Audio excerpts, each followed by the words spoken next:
Hello, welcome to our Wednesday afternoon stream of Sorcerer King. My name is Kristy, and I am the new girl in town. And joining me today is senior designer for Sorcerer King, Scott. Hi, Kristy. Hi, Scott. We just met about 10 minutes ago. Yes, but we already have all of our rapport ready. Yes, like we've known each other forever or something. Yeah. So we got inside jokes. We got it all. We're good. Oh, yeah. We'll totally work on that. All right, I'm going to take us to the game now so they can see what you're doing. Is this a game that you've been playing, or tell me what you're doing? I've been playing it. I've been testing 1.1. It's a build that goes out officially tomorrow. It's been out in opt-in the last week or so, but yeah, we're so 1.1 goes out officially tomorrow, which means that people will be able to cast sovereign spells without interruption. I know that you've played a little bit, right? Yes, so you know how the momentum would stop in a battle. It's like, oh, do I really want to cast that spell? And we found a lot of players would ignore the sovereign casting system. I did that a few times. Yeah, and that's very frustrating because there's a lot of cool options. Right. So yeah, we got it. So now you can cast. It doesn't interrupt the flow of the gameplay. We're getting a lot of good feedback from players on that one, and tons. I wish I had a list. There's an opt-in, or there's a changelog online. We'll have to post about it later on because there's a whole lot of stuff. Awesome. So yeah, this is a 1.1 build. I've been playing for a while. I can talk about You are so much better at this than I am. I don't know how. See, that's very nice of you because Adam would say otherwise. But I'm nicer than Adam. Yeah, thank you. No, Adam, if you're watching, I love you. I miss you, Adam. I do. I promise. So yeah, right now in my game, I only have 2 cities. One of the changes that players will notice are the AI rivals will expand a lot more aggressively. I know a lot of people are saying they were sitting around. They ain't sitting around no more. So you get what you wanted. Right. Now you don't have as many places to build. So I hope you're all happy. And don't forget, if you have a question for Scott or I, to tag us at Stardock in the Twitch chat so that we can see your question more easily. Yeah. So one really nice one thing that I really like about the game in general is the let's see. They're talking to Kristy. They're talking to me and I'm getting confused. I'm sorry. I'm not a good multitasker. They're trying to do it on the slide. Scott, they can't see my face, but they can see yours. Oh, so okay. Try to look pretty. Okay, here, let me get the man sweat on. I think they're trying to fix the lighting behind me because you can't see my face. The Sorcerer King dropped down a couple of mean guy outposts right around me, but I was able to build up. That's not nice. Yeah, it wasn't nice. He was a beehole. And so I set up between my outposts and between Athica, I was able to take him out without even fighting a battle. So right. that's one. Earlier on, we were talking about Sorcerer King, and you come from more of an RPG I do. MMO background. Yeah, definitely. And I'd love to get your thoughts, because one of the goals was kind of simplify or pare back the 4X side. Yes. And because 4X can be very intimidating, like super duper intimidating. I was super intimidated. I've been working on 4X games for the last 15 years, and I get super intimidated by loading up. Civ 5 came out, and I'm like, I know what to do, but I was terrible at Civ 5. I played it for like an hour, and I was like, I'm done. Yeah. I ruined my entire empire in an hour. Well done, Kristy. I'm done. So with Sorcerer King, we said the reviews of Legendary Heroes kind of point at the fact that players really like just fighting against the wildlands, the world. Right. Man versus nature kind of deal. Yeah, exactly. Let's see what you can do against these monsters and against the world. So we kind of went in that direction with Sorcerer King, and it resulted in a game that, to our eyes, felt a little more RPG-ish. I'm just curious how you felt coming into it, being a little bit more daunted by 4X's I don't know. Did it work out? Like, does it? For me, the RPG elements, like the actual the little stories, the little quests, that definitely was easy. It made it feel easier for me to get immersed into it, because I not only had this objective of build the town, work out from there. I suddenly had, okay, well, I send these guys to go do this quest, and I get to complete objectives, and that's really fantastic while I'm still building this town and doing these things. And for me, that was definitely helpful. It felt a little bit more friendly to the more casual 4Xers. Okay. So someone like me, I felt Sorcerer King was easier for me to get into. So it kind of hopefully eased you in a little bit more. It definitely did. Okay. And I liked that about it. And the quest lines are funny. Definitely had me laughing a couple of times. Like I still find ones that I just got one about these guys who worship triangles. I'd never seen it before, and I've been working on, I made the friggin' game, and there's new stuff. So I love the amount of content that's in there, but I'm glad that we hit that mark. Like, definitely ease of use, barrier, like lowering the barrier to entry for these type of games, where you still get the bits and pieces. You're still building an empire. You still feel like you're creating these cities and managing all this stuff, but it's done in a way that's a little more that barrier to entry is a little less. Definitely. And again, there are so many ways to experience this game, and with the quest lines and things like that, and the way it took me, at any rate, I got so, admittedly, my first time, I got so caught up in, I'm going to do all the quests and I'm going to do all the stuff. I kind of didn't build as effectively as I should have, and I kind of ticked off the Sorcerer King really quickly, and he came and laid the smack down pretty hard. He can do that. And he's actually, we're working on 1.2. So one of the hard things to balance about the game has been, so we lower the barrier to entry. Yeah. So kind of we lighten the art style. We make the quest a little less, less token-esque. Like we try to just lighten up the whole mood to absolutely make it easier to get into. And what we're finding is that we have people coming in who aren't used to the 4X side, so they get totally owned, and then we have people who are like expert 4X players who come in and they beat the game in the first try, right? And so you end up you kind of lose a bit of that fun, that RPG roguelike fun of, I got to try again because I lost, but I learned something new. Right. I lost, but I got farther that time. I know what I should have done. Right? Yeah. And when you beat it the first time too, it's kind of it takes a little bit of the air out of that side of the replayability. So for 1.2, we're actually focusing on making it harder. So I'm sorry about that. I hope that doesn't ruin your experience.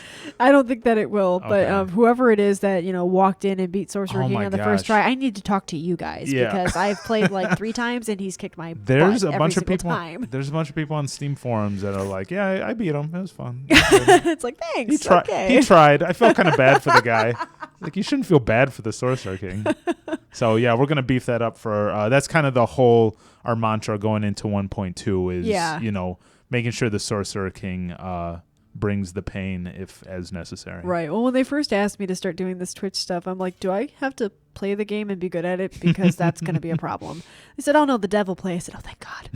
Because, it's still something that I'm working on. Yeah. But now that's Varda, right, that you have right there? Yeah, I have Varda. I ended up getting Varda. I recognize her because she gets a freaking dragon, which is awesome. Yes. Varda, and I have Varda and Tandis are my starting... Or Tandis was my starting hero. I got Varda through the skill tree, and now I'm working on befriending the Wraiths, and I think the Swamp Giants are around here somewhere. So working on that. Actually, let's see how they're doing. Okay, so the Imperium's the only one that I could lose. I haven't run into King. That faction yet. Who did they supply? They have a pretty cool hero that has his own. He's an Avenger class, so every time one of your guy dies, or every time he gets hit, he builds up a vengeance meter and can do cool stuff based on that. The Necromancer is really cool. She builds up death charges. Gotcha. So that's what's kind of fun about getting these different heroes, is that a lot of them have a different spin on. How these battles play out. But we're starting to get some questions. Here we go. Oh, excellent. The CW says to you, you don't have to be good at it. Scott sucks at playing it. He always loses See? part of the amusement factor. Thank you for filling in for where Adam could not be here, so CW steps up to the plate and makes me cry. Somebody obviously who's been watching, and I don't want to read this one, but I'm going to. Can you ban people? Are you able to? Hey, watch out, CW. Scott's coming for you. No, CW helps us. CW has been around. I don't know. I can see that. Yeah, he's been around. He's actually sends save games and helps out. So all these, most of the guys in the stream are super cool. That's fantastic. No, you guys can pick on me all you want because. And another question was asked by Pokey. Just tuned in, got a question. I have a kid brother that saw a trailer for this game and totally wants to play. I'm kind of worried the tutorial might be hard for him. Would it be easy enough for him to learn how to play, or is the tutorial like a cruel teacher just leaving the kids to learn on their own? Pokey, I'm going to come for you later because I know what that means. I think what's really nice about Sorcerer King is that there are enough dials where you can kind of make it as hard or as easy as you want. And that's kind of the blessing and the curse of where people will say, oh, it's too easy. You know, I was able to beat him on the first try. If, you know, it just so happens that you're good enough where you can beat it on the default settings, then that's the nature of the beast. But you can set the game to there's this mechanic called the Doomsday clock, where as the Sorcerer King is amassing this power and about to cast this spell, the bar goes up, and you can have control on the front end, like in the setup screens, how fast that bar goes up. So if you want a more casual experience where, you know, don't piss off the Sorcerer King and the Doomsday bar isn't going up too fast, it plays out like this RPG world. You know, it's this really low. Yeah, and a lot of people really like to just kind of nerf the Doomsday clock and just have a casual experience. So, I think that it's, you know, I don't know how old his brother is, but I could see, you know. Another user, man, they're unloading on you, Scott. Another user, Dr. Frankenfurter, says, I have a 7-year-old daughter who is better than Scott on her first attempt. There we go. So it's kid-friendly. 7-year-old. She stood up to the Sorcerer King and kicked his butt. Oh, isn't that cute? Okay, another person to ban. We're gonna Man, this is totally fantastic. I love this. No, and don't get any ideas because I'm not going to take it from the noob. Are you still the noob on there? Yeah, I'm still the noob. I might have to change that. No, when I play MMOs online with, you know, it's a teamwork effort, and I'm usually the one who is the butt of all the jokes, and I'm usually the one who gets picked on. So the fact that they're all picking on you feels good. So it's really new to me. You're enjoying your first stream, isn't that great? Yeah. Thanks, guys. Appreciate it. I'm not even paying attention to what you're like, learning the multitasking thing, like watching the game, watching watching the chat. Oh my God. Playing the game and talking about it is hard. It's really hard, yeah. Oh, Flame Wave, that looks like fun. Yeah. Anything with fire is good by my book. Yeah. Oh, I don't have it yet. I'm still researching it. 9 turns? That's a long time to wait. Okay. So one thing that gets brought up all the time is hypnotism. I don't know. Did you use it in your game, hypnotism at all? No. The first sovereign I picked and the one I've been kind of playing with has been Kayla. Okay. So I don't think that's something that she has access to. No, the wizard starts off with hypnotism, and at first, so there's a bunch of different ways to balance it. It's a spell that you cast and you get a free unit, basically. If it rolls properly, then you get whatever unit you cast it on. It has, for the start of the game, it has a pretty high mana cost and it has a high cooldown. Yeah. But what we're finding is that out in the wild, out in the real world, people are using this to basically hypnotize everybody. You can get your stats high enough where you can have like 100 drakes on your side. And so what we're going to probably do for 1.2 or at some point in the future, hypnotism and hypnotized units will take a logistics slot. Great, guys. This is why we can't have nice things. No, it needs to happen. They have proven it that we need to limit that. That's too so much. It is too much. And any time that we can tie the game back into logistics, like having logistics is a great universal resource where it's like, am I going to use this to build up my infrastructure? Am I going to use this to... You're laughing. Is somebody making fun of me again? CW said something nice. Oh, He said what to do, pick on the dev or pick on the pretty girl. Thanks, CW. Appreciate it. We need that. I need to freshen myself up so I look pretty. I got my makeup bag over here if you like, Scott. You're welcome to borrow it. Next week we'll just be putting Scott makeup on me. Scott will be beautiful. It's pretty weak. Okay, hypnotism. It's going to have logistics because it makes sense. So yes, there seem to be some people here who agree with you. Okay. Somebody, Black Smoke D-Max, says either logistics or mana cost or turn makes sense. And somebody else, Shadowbane, says hypnotism OP, nerf all the things. Yeah. So. Yes. Yeah. Yeah. We... See, it's funny. I thought that in general, everybody was going to want, after the change to sovereign casts not using the turn, I thought everybody was going to want the mana costs boosted to nerf all of them, but apparently everybody likes the cost as is. So yeah, I'm fine with that. Actually, I think it's really great that you guys listen to your community. I mean, I'm pretty new here, and I'm learning that you guys live heavily on the forums and rely heavily on the feedback of your player base. And that is so fantastic. Well, you think about it nowadays. I'll try to talk and play. It's really hard. I'm actually invested in this game, so I don't want to auto resolve all this stuff. Nowadays, what's it called? Early access. Early access is this big thing now where you can get games early and be a part of the process. Yeah. I remember when Galciv 1 came out, we put out an early access. This is, 13 years ago. Oh, man.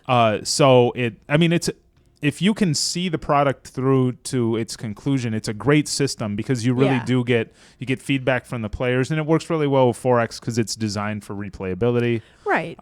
So we've been doing it for the while. So I feel like we wouldn't be where we are without the community. And I think as a player, it's really cool to see a game progress from what you give us in early access, and as you build and learn. You can kind of look at it and think, wow, my suggestions help to build where they're going with this game, and you feel like you have a hand in something that you are so invested in, because a lot of people drop a lot of time on these 4X games. Especially if they're good at them, and they can suck them in for a long time. Me, I can do a couple hours at a time. I'm like, all right, I'm mad now. I have to walk away. So I don't get mad a whole lot, but man, like I said, Sorcerer King has kicked my butt a few times. He's like, I don't want to talk to you right now. I'm gonna go and play my MMO. We'll have to make sure that the 1.2 builds go through you, because I don't want to piss off too many people. But right. We want to make them hard, but it shouldn't be impossible. No, absolutely. Okay, 2 Beast Slay. Oh, that was ouch. Nice. All right.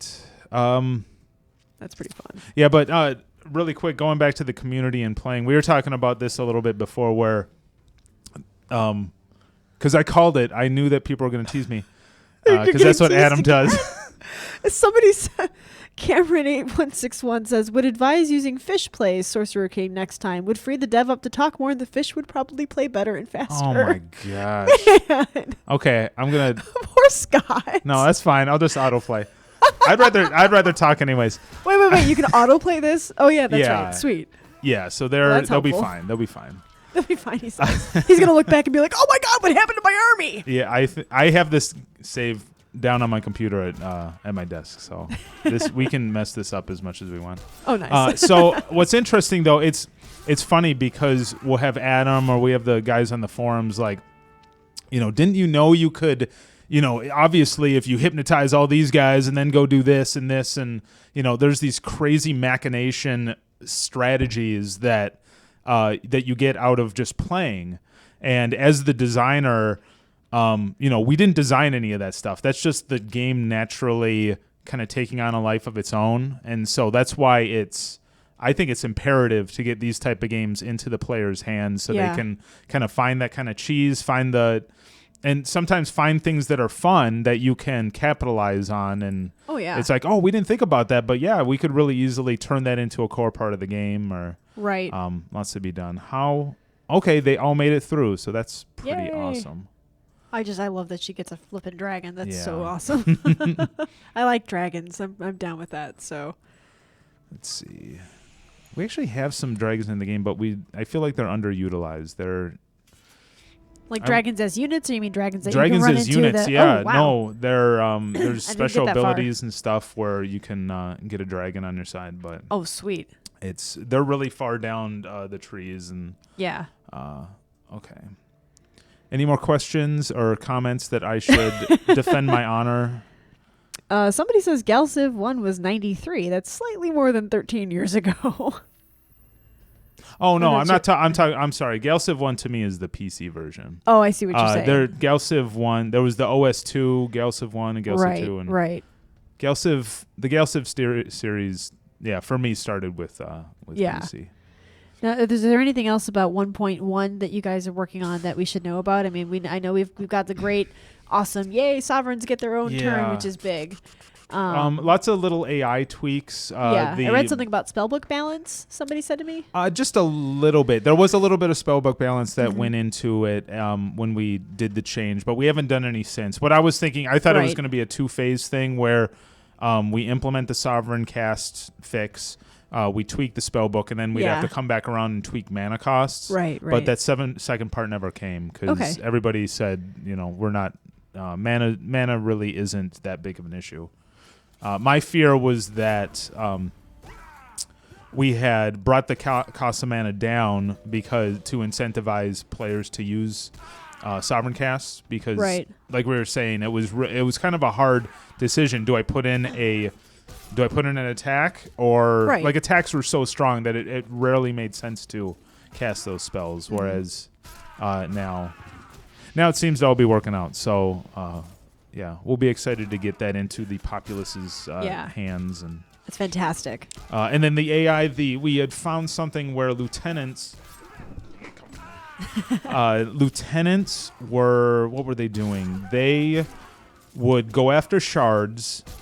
So they had this obscure AI path where sometimes they get sent to shards to destroy them, but there was something that explicitly said once they got to the shard, you can't destroy the shard because you're a lieutenant, you would die or something.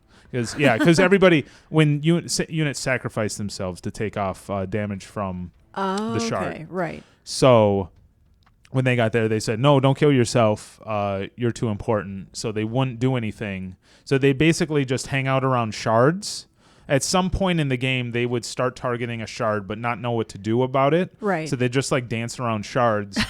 And what would happen was a lot of times they dance around shards that were in your territory where you have outposts, and they'd get zinged by the towers, by the outposts, and they look really dumb. Yeah. It was one of those things where people go, well, the AI doesn't know what it's doing. And in that case, it was trying to do something that it shouldn't have tried to do. So right. So we took that out, and then we fixed a lot of stuff with miners expanding. Okay. So that's going to make the game a lot more interesting when you have miners, taking territory, and you got to worry about them. There's quite a bit. 1.1 was actually a pretty big list of stuff. Being able to sell stuff for mana. So that's a big thing. So that's really nice to be able to. So instead of just sitting on a whole bunch of weapons, get rid of your old junk. Just turn it into mana. That's great. We did nerf it down. Everybody said a blanket 5. It was blanket 5 at one point. It was too much mana, so we brought all those numbers down. Like legendary stuff is 5, but bread no longer converts into 5 mana. It's pretty. It's magic Monday bread. Yay! Mana of the gods. Yeah, so nice. bread and rusty helmets are no longer 5 mana.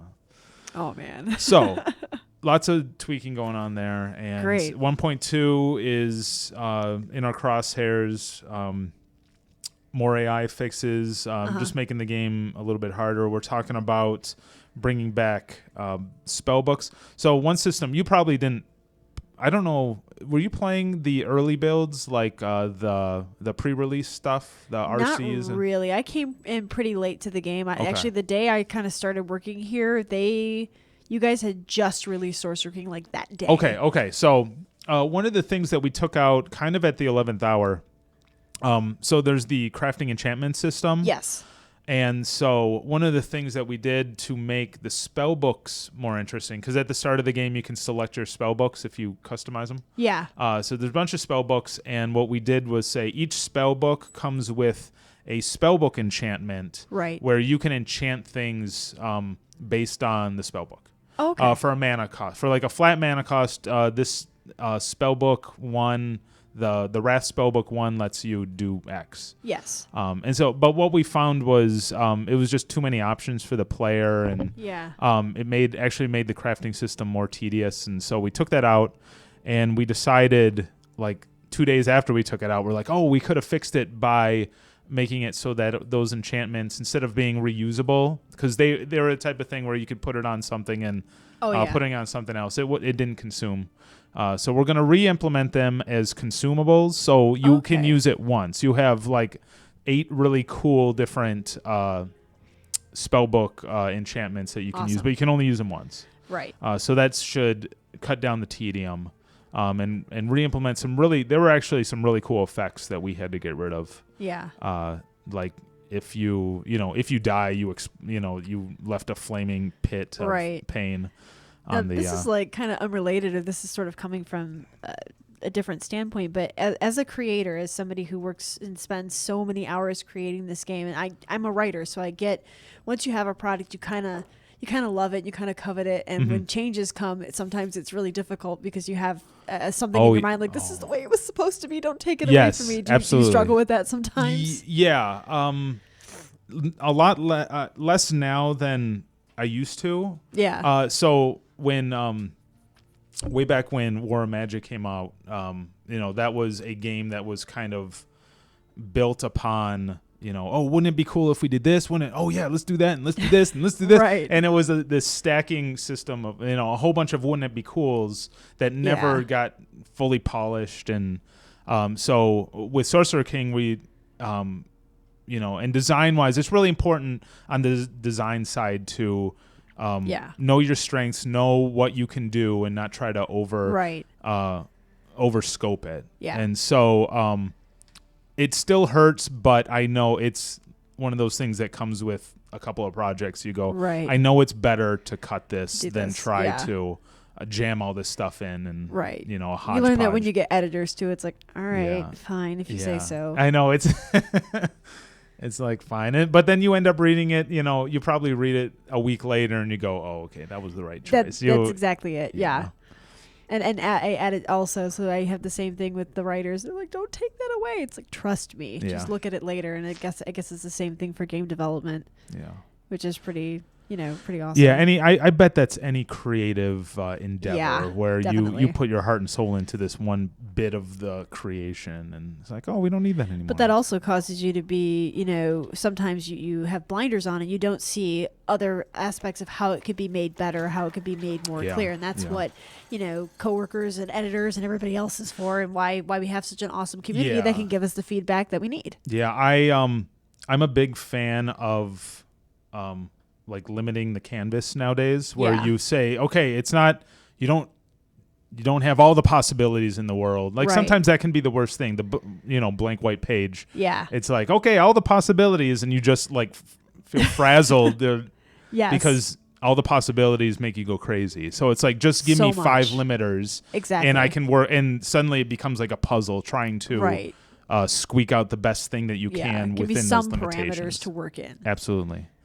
So that was what was kind of fun about Sorcerer King, approaching it from a, I don't want to say minimalistic standpoint, but like really adhering to, okay, we're going to make sure these systems are clean, they're concise, they're, they make sense, and they work within each other, opposed to like, oh, okay, there's this feature, and it doesn't really factor into the rest of the game, but it's cool on its own right, and that doesn't make the best game. The best game is like a bunch of really tight features that synergize. Absolutely. You have some really mean stuff looking like it's hanging around your map. I would be like quaking in my boots right now, like, please don't come touch me. I'm sorry. I'm going to zap my guys over here. I love that spell. That was like one of the first things I researched. And like I said, I was clicking on things arbitrarily trying to figure stuff out. That's a good one. I got that spell. I'm like, this is the best thing ever. Yeah. It didn't help me when the stupid generals came and trashed my town, but at least I could get my hero there to die. One thing I didn't realize until like 2 weeks ago is there's guys here too. I think I may be screwed. Oh, no. The enemies get the road bonus. Yeah. So I didn't actually realize that until I started paying attention, but that kind of sucks. Oh, jeez. but it also means that you have to be on your toes. There's actually a board game called Ticket to Ride. I don't know. Oh, I if you love ever, Ticket to Ride. Okay, so it kind of reminds me of that, where you can set the infrastructure up and you can set these roads up, but the moment you do, you're laying the infrastructure down for your enemy too. So there's kind of a neat double-edged sword, because the roads I love. Are you a board game guy? When I get time. We were talking about kids, and with kids, it's not. I play. Eventually, they'll get older and they'll want to and- play stuff with you. Yeah. That's not Candyland or Shoots and Ladders. So some more maybe some Ticket to Ride or something like that. Yeah. But I do love but that kind of goes back to the simplifying of systems, where instead of having to plunk down road after road, you put down an outpost and you just get a road, and it's like that just feels better. And I don't know, I love how clean Sorcerer King is. Absolutely. Very much. And I really like, from an artistic standpoint, I love the way everything looks. And it's just for me, as again, not being a 4X person, for this kind of being my first real foray into it, I've had a lot of fun with it. I'm glad. Despite getting my butt kicked repeatedly, but that's part of the humor. Really, as some of the people in the chat said. So I think that's like the holy grail in my mind. That's the holy grail of a game, is something that you can lose and still enjoy and want to come back and play. Like, it's kind of that Super Meat Boy. You have it on the extreme end with Punisher platformers, but a game should be, feel free to lose, and it should be enjoyable. Absolutely. And you should want to play again, opposed to I feel certainly learn super from cheated. our failures. Yeah. And I think, and from what I hear, Sorcerer King does a good job of that. It's enjoyable to lose, but you've learned something. You can go back and try it again a different way, and exactly, eventually overcome the evils. And it's cool because you can try out different champions, different sovereigns, and sort of different combinations to find out what works for your play style, what works for your comfort level. Because I know that some of the sovereigns have some more advanced mechanics to them that might be challenging for newer players, and some are sort of middle ground, and some are a lot easier to start out with. Big time. The the Tyrant in particular, he's he gets a bunch of benefits from the Doomsday counter going up, so you got to kind of straddle that line between losing and winning, more so than. It's funny you mentioned the Tyrant. Excuse me, the Tyrant, because with things like that, when I'm faced with games where you have the opportunity to make mean choices, I'm sitting there, I'm like, okay, this time I'm gonna play this game through, and I'm gonna be mean to everybody, and I'm gonna be a big jerk, and I'm gonna play this side of things, and then I start thinking, what would my mother say? I can't, I felt guilty, and I can't do it. So the Tyrant, feeding off Doomsday and feeding off injuring and not caring about his people, I'd feel too guilty. I have a problem. I'm like, jeez. It's fun. It is hard. I actually, I couldn't play through Grand Theft Auto 5 because I felt too hard. I love sandbox worlds, and I love they did a bunch of cool new things, and it's a beautiful game. I'm I feel slimy playing. Well, Skyrim's a perfect example for me. A friend of mine at the time was like, "How come you're not running rampant and killing everything?" I'm like, "'Cause that's not nice." And he just gives me this look you're not supposed to be nice. Adam used to give me crap in this game about wanting to make sure your secondary and tertiary starting heroes made it through. Yeah. And I'm more of a turtler player, but it really there's some psychological thing that I didn't want those guys to die, like Bailey. Oh my gosh, and, I restart games over stuff like that. Yeah, I would save scrum. Most people will save scrum if they lose a city or something. I would go back and reload if Bailey died. Yes. And it's funny how you do it for in some games, the characters that you can lose are very integral and are very much characters represented within a very firm storyline. Mm-hmm. But even games like this that have slightly more vague representations of the characters, because they're not direct within the storyline so much as your champion or your sovereign is. It's I didn't want to lose Ben the bear. I was like, no, my bear died. I'm not okay with this. No, he is, and he would maul the crap out of everything. It was fantastic. He was deadly too, but he was cute. Yes, he was More a very importantly. cute, deadly bear with horns thing. So it was fantastic. Black Smoke DMax, excuse me, asks, is there a way to turn swampland to something better for your growing city? Oh no, I don't think there is right now. We have a bunch of spells that do that for other things, but yeah. No, there is not right now. Is he in a game? I wonder. He must be in a game where there's just swampland all around. Because I've seen that before. Sometimes the random. Is that one of the banes of the random generated map? Exactly. Gotcha. Yeah. You get RNG'd into like this swampy hell. Oh, the good old RNG. Yeah. Boy, do I know about that. Which is fun. Like in my mind, we could put in options for getting your way out of all those things to like make sure that every game is on parity with every other time you play through. But half the fun for me is like those games where I'm on an island and I have to figure out how to get off, or I'm landlocked and I need to suddenly I live and die by terraforming spells. Right, exactly.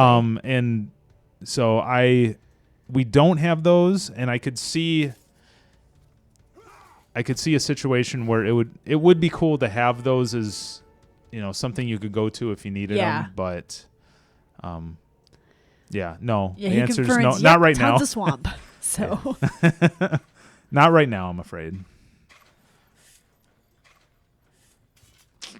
Oh, look at all that. Well, you kind of took care of some of the problem, good. I suppose. Yeah, I'm doing okay. I think I allied. I think. I keep forgetting you can scroll all the way out to see that big old map. That would be a lot more helpful if I would remember that I could do that. It's so useful, and actually, it's really gosh. nice during turns because everything quick moves in this mode, so they move quick. Sorry, somebody asked, "Is that a real girl or grill? Grill? Is that? There are no grills here, and if you're asking for a real girl, last time I checked, yeah. So I just have to look again just to make sure. But yes, I am. I'm quite real. Are they talking about me? Scott with his luscious locks. So the CW, I believe it was, said earlier that, or no, I don't think it was him. Somebody else said something about making sure we had a blonde wig and some watermelons for you when you were going to dress up next week. This is getting ridiculous, creepy and weird, and I love it. And then, Dr. Frankenfurter asks, I've not tried it, but would Raise Land plus Harvest Mountain plus Cleanse Shadowland work? Maybe. See, that's the type of stuff that you don't think about. Somebody asks, is that a real Scott? Oh, it's 100% Scott. You got all it. the time, right? All the time. I like these guys. Your community is pretty fantastic. We have such a... You don't even know. Like, we have such a great group. I am so excited to be at Stardock. Because I'm sure you've been on community... Like, there are so many... I've been on some really scary vulgar, vile communities out there. And we just have... And I play a lot of games that are online that require community and require lots of people to either work together or yell at each other a lot. And unfortunately, yelling at each other a lot is often what you see. It's so sad. I've managed to find a really chill group of people who can tackle high-level content and are really awesome about it. And that's really rare in games. And that's really sad. I just can't... sometimes I don't understand why volatility is where people go first. But, what can you do? All you can do is just try to be that one smiling face and see if it changes. Either that or you get punched in the face, and that's not usually fun. But did you? There was a video of a guy on. Speaking of Grand Theft Auto, there's a guy that went around and said hello. In Grand Theft Auto Online, he just went over and said hello to 100 people just to see their reaction, and he died about 100 times. It was random, like. It's so weird. That's really sad, but that doesn't I'm like, oh, he was just being nice.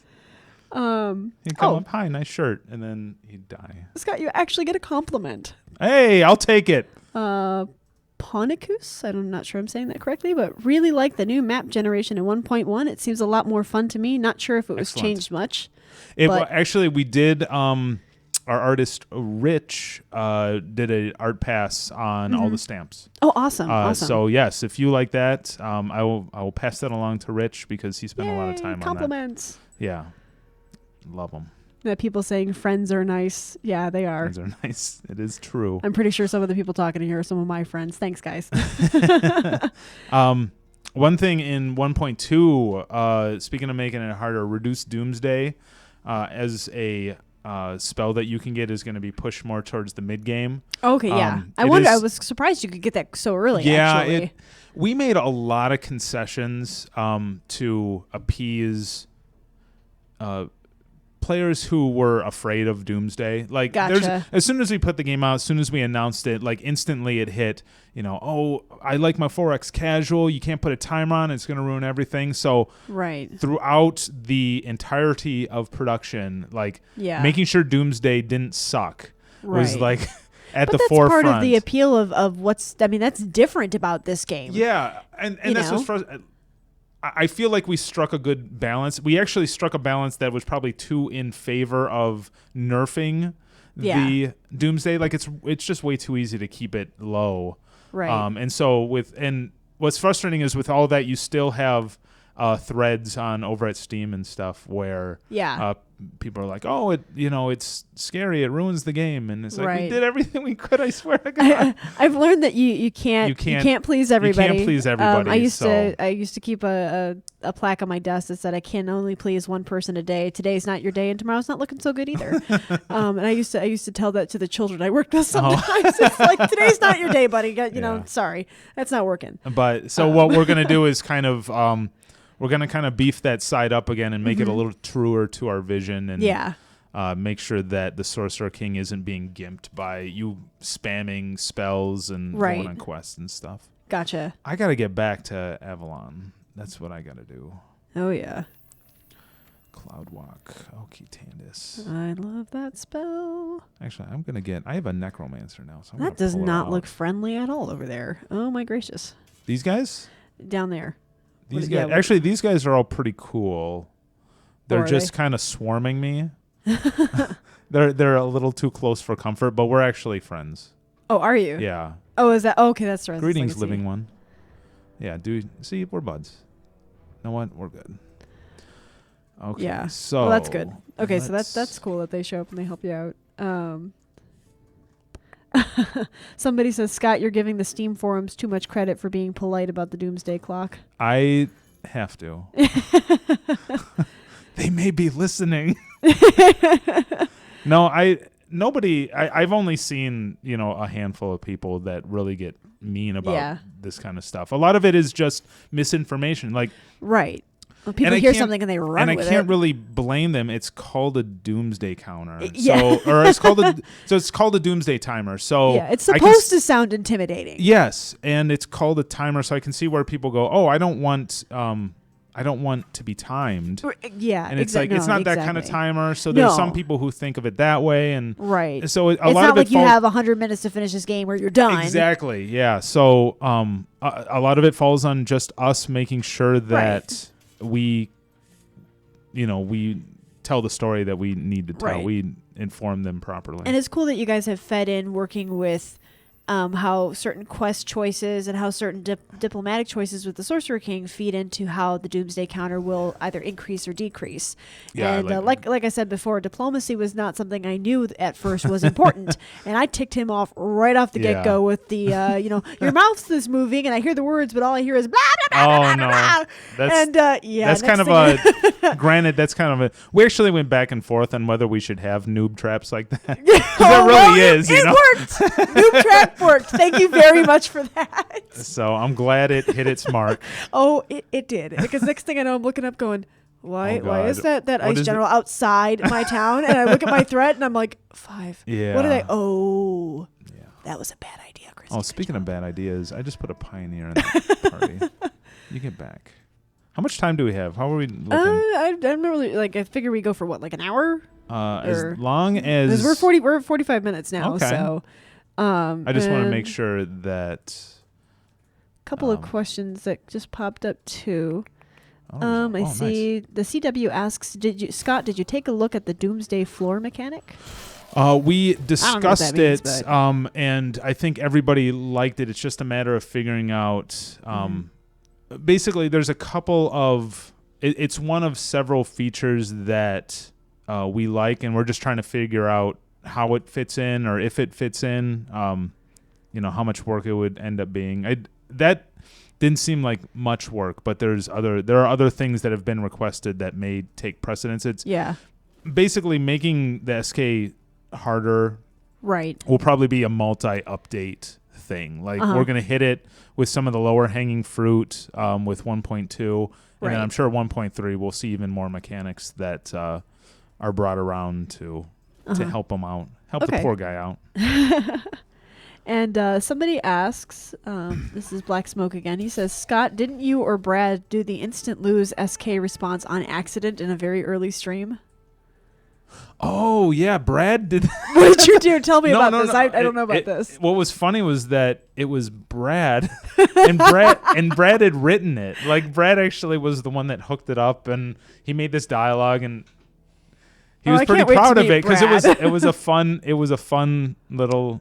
It was only in like the earliest. We were basically testing some stuff out, but we're like, it's early enough in the beta. We can throw in some fun stuff, and so. Yeah, one of the options was basically to lose. Oh, that's what it was. He came to you and he said, "Do you want to let's just join up. Let's just you can be my servant and I'll take care of you." And so one of the options I was like, "Okay, that sounds fine." And you end up losing. Oh, jeez. Because total trap. He basically it's a trap. Yes. Gotcha. And I think he was just accidentally clicking through and he didn't read it, but it was pretty funny. Always read the fine print, guys. Seriously. And that's a nice looking dog hound thing hanging out there. No, he's got so many teeth. Oh yeah, I don't like teeth. Can you see his? I can't see the stream. Are you able to see his portrait down here? Because I love that portrait. He's kind of cute. Like he's a little cute. He's smiling with like 500 teeth. Like, I am going to kill you. Have a nice day. Yeah, if you just look at from like the eyes and the nose up, he's kind of cute. That's kind of actually really adorable. Yeah. I find really strange things adorable, though. Unless they have 8 legs or more, then we're not okay. I was kind of not when I had Kayla, and then I got Peregrine the Ranger, and he starts with Bill the Spider. Oh, you didn't mind him dying? You were fine. I found myself like, Spider, not okay. And then he died, and I was like, Bill. He's awesome. He gets Tangled Web. Did you use some of his abilities? Yes, I did. I'm like, this is the greatest thing ever. Yeah. And then something like smushed him, and I was a little bit depressed, smushable. Admittedly. Yeah, he is not very hardy at all. No. And like I said, I did everything I could to protect my bear friend, and that sort of thing. So, and like I get really attached to units and to things, and that's definitely something that, like I said, I've restarted games over characters dying. Like Final Fantasy Tactics is one of my all-time favorite games, and anytime somebody would turn into a crystal, I'd be like, done. It could have been the most minor character. I'm like, nope, restarting. I have to do that battle all over again. Not okay. Not okay. So that's something we're talking about for 1.2 or 1.3, putting in an Iron Man mode where basically you can't. You get one save. And nice. That is not something that I would do well with, but I want to try it just because just for fun. There is a certain it is kind of fun. We talk about it makes you feel more real in a way. It does, yeah. There's that finality to situations. Stupid crap, and you really have to think very hard. As long as that's an option available to people, and not like the final. Just be then the CW also says, I used to have a Rottweiler that smiled like that regarding your little dog portrait.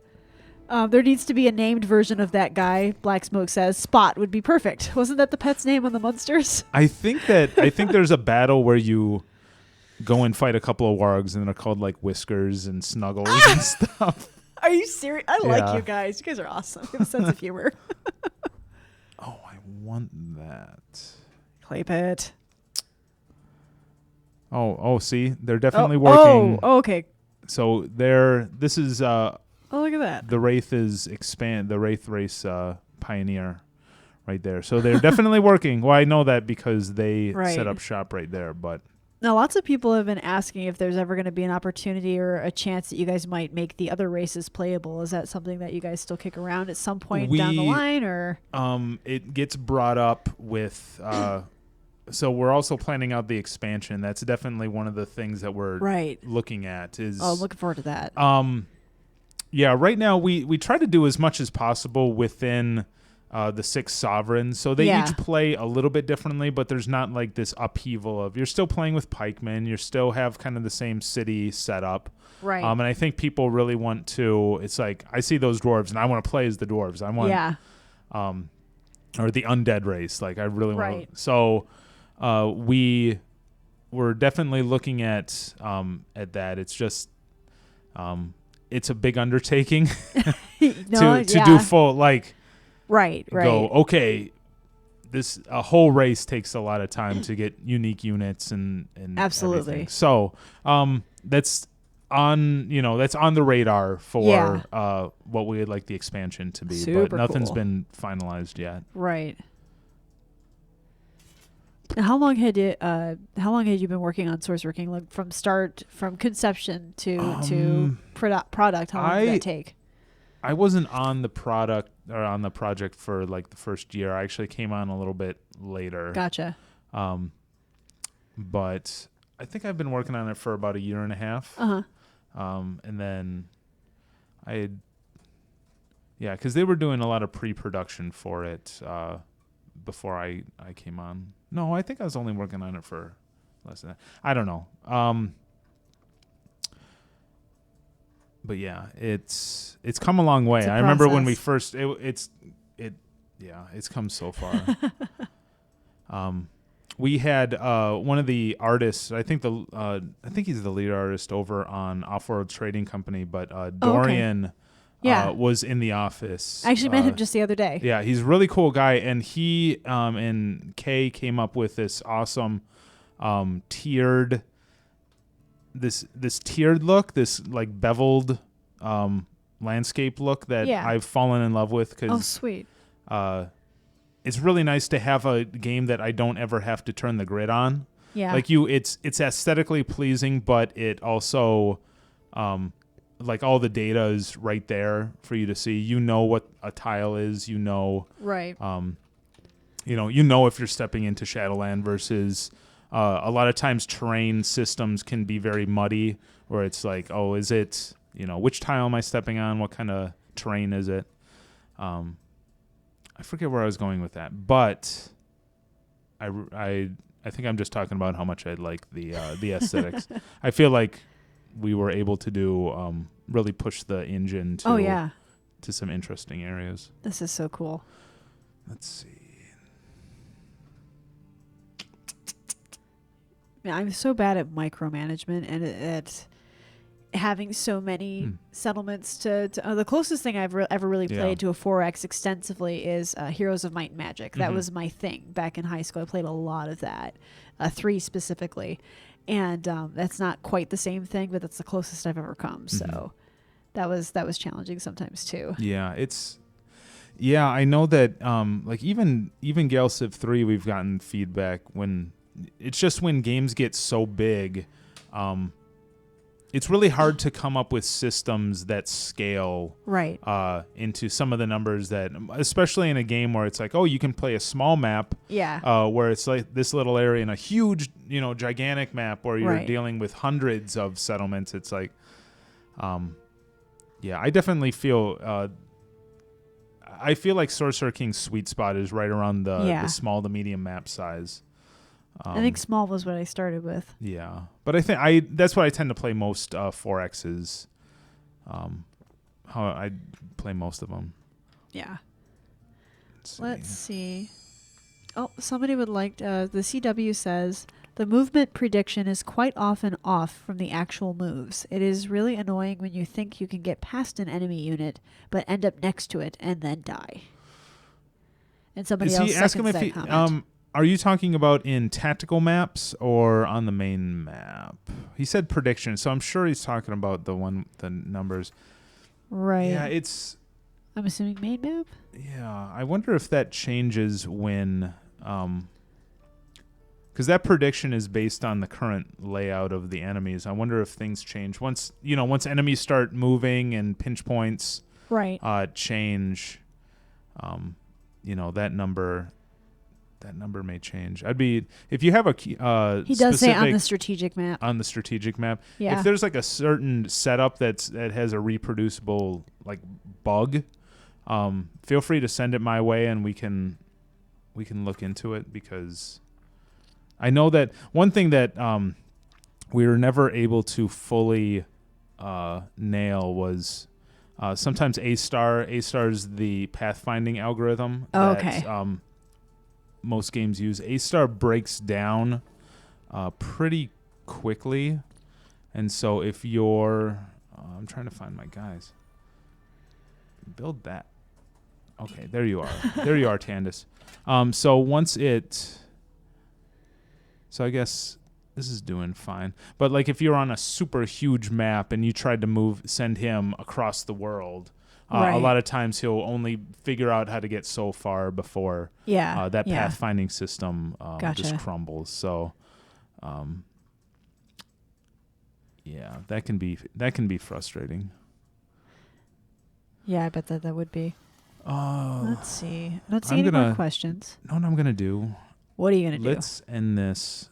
I'm gonna get a big army, and I'm going to attack. Oh, no! What? I don't have a key. I can't attack the Sorcerer King. Is there a lieutenant somewhere you can go kick the crap out of? I didn't. Or get the crap I saw kicked one out over of here. you, perhaps? Yes. Oh. Yeah. I'll probably die, but Do it. Fortune favors the brave or something, right? Is that a saying? No, I'm so screwed. Fortune might favor the stupid in this case. Hard to say. Somebody says, Scott, I started a thread on the forums, wanted to know your opinion of it. I'd like to see the minor races default to random during game creation. Not a huge deal because it's changeable to that. Oh, default. Oh, so like that would actually be really nice to have like a randomize all button or something that could randomize that system. Yes, I think. Okay. That sounds definitely doable. Okay. Something you could look into. Yeah, I'm just so you guys know, as a designer, I will probably give the thumbs up on most suggestions. I'm totally at the mercy of the producer's spreadsheet, right? And what we have time for and what we don't. So, if I ever hem or haw about putting in an awesome idea, it's not ever because I don't think it's awesome. Because most ideas that you guys come up with are super rad. But it's I always get kicked in the always get kicked in the bum by the producer. Well, Scott's about to go get kicked in the bum by one of the lieutenants. And that's how we're going to end our stream. We're going to either end it with him coming out with a lovely victory, or you all get to laugh at him and make some more fun of him while he loses. So wouldn't that be great? The CW also says it happens, going back to that issue he spoke about on the map, it happens even on short distances. The prediction says you can move, for example, 6 tiles, but when you actually move, you only move 5 tiles. Oh, interesting. So it cancels out the last one seems like that's what he's saying. Weird. So that might be something to look into. And like Scott said, if you have a save to send him or something like that, that could be helpful to look at. Oh, look at that. Yay. Okay. Time for some death, one way or the other. And if I do this and just put it on autoplay, then I can blame the autoplay feature. Oh, that's cheating. No, it's not. No, this is a button.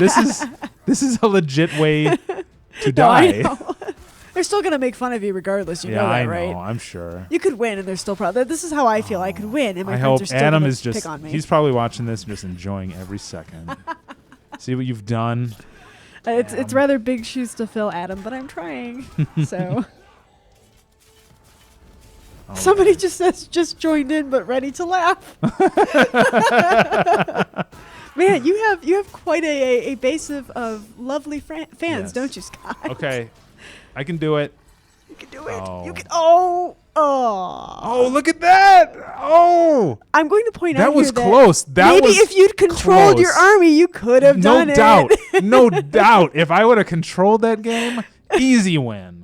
So we're gonna count that as a win. What a way to end the stream. We won. He's like, let's end it before people see it, before it catches up and people can add their comments. We won, everybody. Hooray. Manny B says, do it. No. Okay. I didn't win. I'm letting it catch up just because I want to read what they're gonna say. Okay.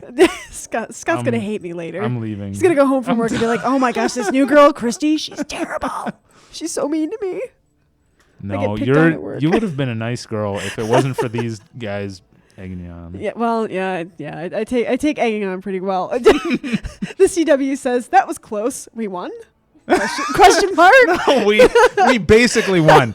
The idea there, CW, is that the margin of error, we're factoring in the fact that I would have been able to squeak out that extra couple of hit points if you guys know we won. Black Smoke basically. says, or if he'd controlled, would he have lost worse? No. And Manny B No. says, Scott, I believed in you.